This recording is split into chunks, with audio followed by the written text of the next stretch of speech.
我的表弟。大家好，我是你们很久没见的霍金斯。对，就是那个在学院里提前登场，结果在第3季下半部只有1句台词的龙桃 A。所以说，你们这些人不要总是把搞笑泡面番和证据联系到一起啊！你又自己嘀嘀咕咕些什么呢？你在和谁说话？我在和新买的甜筒谈心。他说他还想要个兄弟，双脚的。我今天来找你是有正事要谈。等会儿买。雷师的情况我不是已经和你汇报过了吗？这一次咱们不聊那个小王八蛋，咱们来聊一聊我另一个可爱的弟弟。没错，就是卡米尔。哦，我跟你说，卡米尔虽然是我表弟，但和雷师那个小王八蛋完全不同。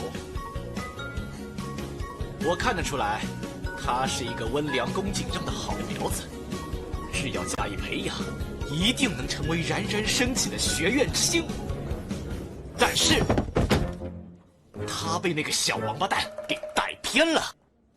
雷师他不像我，完全没有做长辈的自觉，他整天只知道带着小孩子逃课、吃烤肉，甚至去玩。再大一点，难道是要去搓麻将吗？他们那个团倒是正好4个，即便是卡米尔也会跟着堕落的。你是不是嫉妒他们兄弟俩感情好啊？怎么能这么说呢？老师只是在为卡米尔没有找到正确的道德坐标而感到惋惜。毕竟，我可是他心目中的一盏明灯啊！啊？我就不瞒你了，其实卡米尔一直很崇拜我，仰慕我，敬佩我。我看得出来，那孩子很想从雷师的魔爪中逃走，然后投奔到我这儿。我记得上次在路上碰到卡米尔，他看见你就像看见湿垃圾桶一样多看了。你还年轻，不懂，他就是害羞了。也是，面对自己崇拜的人，不敢正视，也是人之常情。唉，都怪我这该死的魅力呀！可我看他们海盗团关系很好，每天下课都一起去团建吃烤肉。唉，你还看不透这些表象吗？霍金斯，我对你真是不免有点失望了。那孩子爱吃的明明和你一样，都是甜品啊，甜品。结果雷师那个小混球，天天逼他去吃根本不爱吃的烤肉。烤肉加汤能好吃吗？他甚至带着卡米尔逃课，不可饶恕。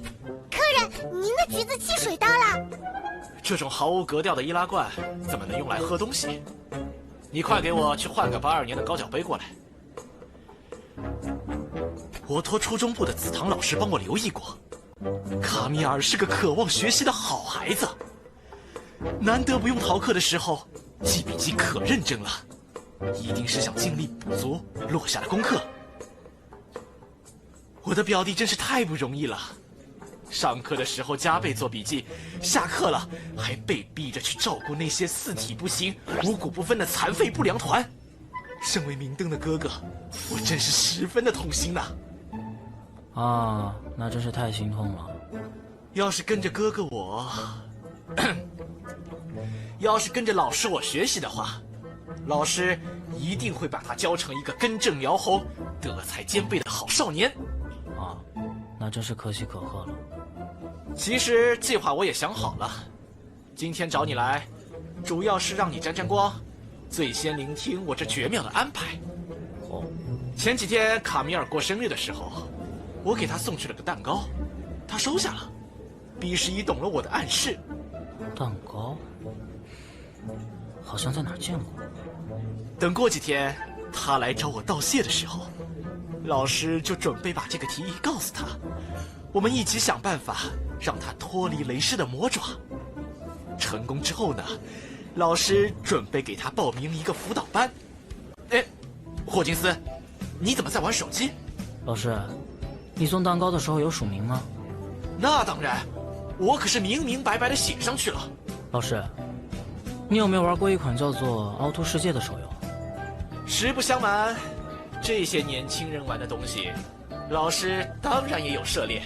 那你有没有加过卡米尔的好友？哼，我之前申请了，不过这孩子可能不懂这个游戏的好友功能，至今还没给我通过。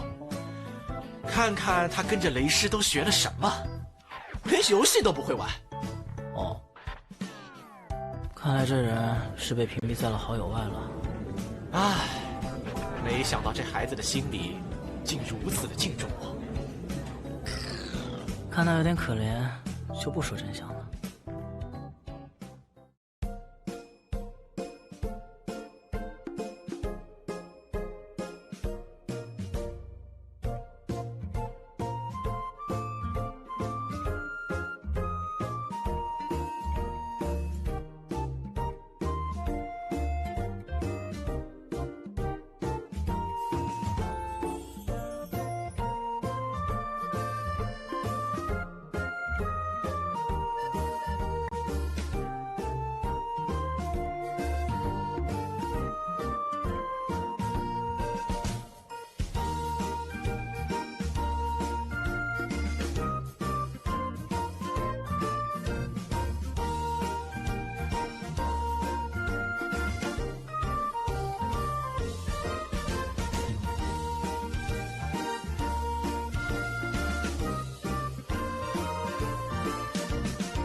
怎么了，卡米尔？没什么，不知道为什么，总觉得有人在背后说我坏话。嘿嘿，来，新认识的1年级小子，本大爷来跟你讲讲我们团那辆宝贝的编年史。